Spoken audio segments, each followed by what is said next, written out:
Kali ini kita masuk ke pembahasan paling spotlight ya dok ya, antara begadang versus skincare.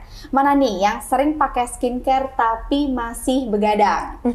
Dan mungkin ada beberapa teman-teman di sini yang begadang tapi masih pakai skincare nih dok, tapi berujung ke wajahnya nggak glowing, yang ada malah menimbulkan masalah baru di kulitnya gitu. Nah sebenarnya sering begadang tapi pakai skincare itu ngefek nggak sih dok di kulit?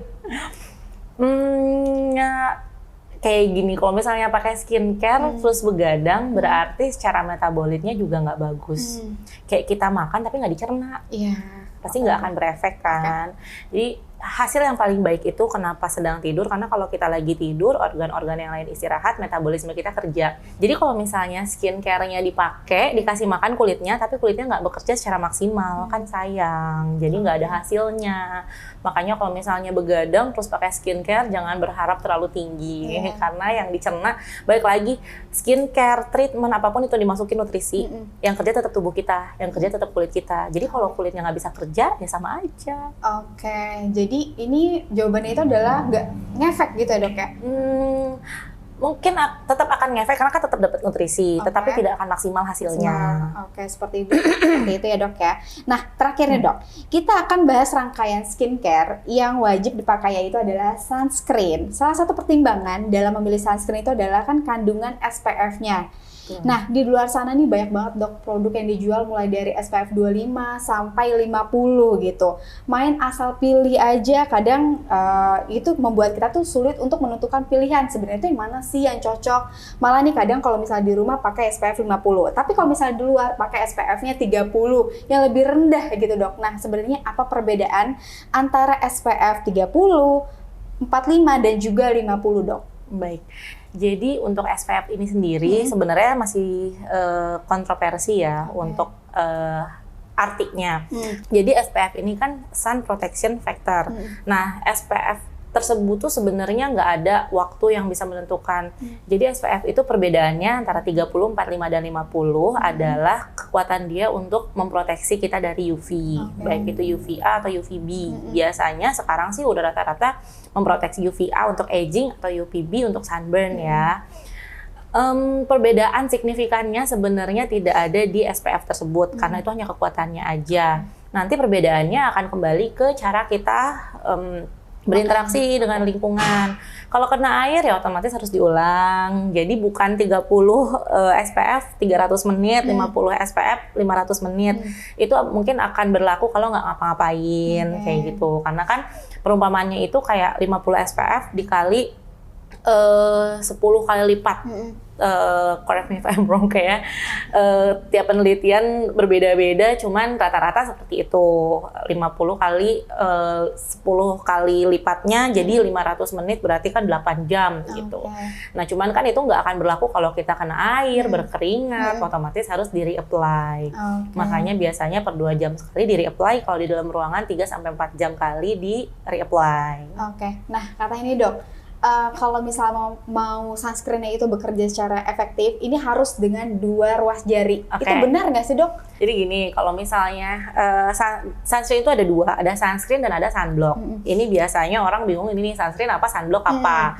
Jadi cara kerjanya tuh beda. Untuk lebih tenarnya tuh sekarang kalau sunscreen dia dibilangnya sunscreen chemical.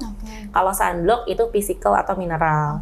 Nah kalau yang sunscreen itu kerjanya adalah menyerap UV menjadi panas di kulit, kemudian nanti dia akan teruapkan. Sedangkan kalau sunblock itu kerjanya adalah memantulkan sinar UV.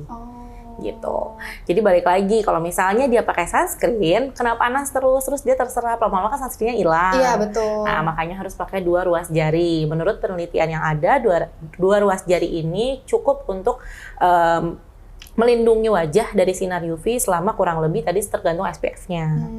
Kemudian kalau sunblock itu dia karena kerjanya memantulkan sehingga tidak perlu di-reapply kalau tidak luntur. Misalnya nggak berkeringat di rumah aja atau nggak kena air, itu nggak perlu di-reapply. Gitu. Nah berarti kalau misal pakai sunscreen misalnya nih 2 ruas jari ini tapi kecil-kecil gitu, sedikit-sedikit gitu maksudnya dok. Itu tuh efektif nggak sih bagi kulit wajah gitu dok? Tergantung luas kulit wajahnya. Kalau luas kulit kalau luas wajahnya kecil ya kebanyakan juga kan mubazir, tidak ada yang sia-sia. Tapi ya kalau misalnya dia 2 ruas jari dengan yang sedikit-sedikit itu cukup, kenapa enggak? Cuma kalau misalnya dari penelitiannya sih 2 ruas jari itu tergantung jarinya ya. Biasanya kalau mukanya kecil sih jarinya juga kecil ya. Iya benar lagi. Harusnya gitu enggak? Iya ya.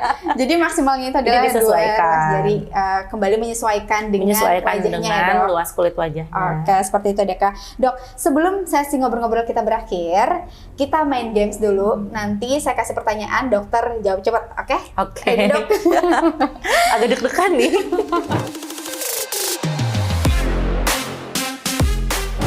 Yang pertama, pilih serum atau moisturizer, Dok? Moisturizer. Oke, apa yang akan dokter katakan kalau produk yang dipakai nggak cocok di wajah? Ganti ke yang lain? Oke. Mengelap wajah pakai tisu atau handuk? Handuk 1 kali pakai. Kenapa, Dok, alasannya, Dok? Tergantung ya, kalau tisu itu kan kertas. Base-nya kertas, selembut apapun, kecuali emang facial tisu sekarang juga agak kurang dipercaya ya, karena agak tajam. Sekali lagi kita kan kulit wajah itu kan tipis-tipis, itu bisa bikin luka yang kasat mata. Kalau misalnya dia luka kasat mata terus terbuka perlukaan yang membuat bakteri itu masuk, kan bisa jadi jerawatan. Oke, jadi lebih memilih handuk 1 kali pakai. Ya, handuk yang khusus untuk wajah. Oke. Yang terakhir, 1 kata buat Abira Klinik. Fabulous. Oke, tepuk tangan dulu dong semuanya dong. Wih. Dokter, thank you so much untuk sharing sessionnya hari ini. Senang banget ketemu dokter dengan segala insight yang diberikan. Terima kasih juga kepada teman-teman yang sudah nonton Dokter Talk. Jangan lupa untuk terus nonton Dokter Talk karena seputar masalah kulit kita akan bahas di sini.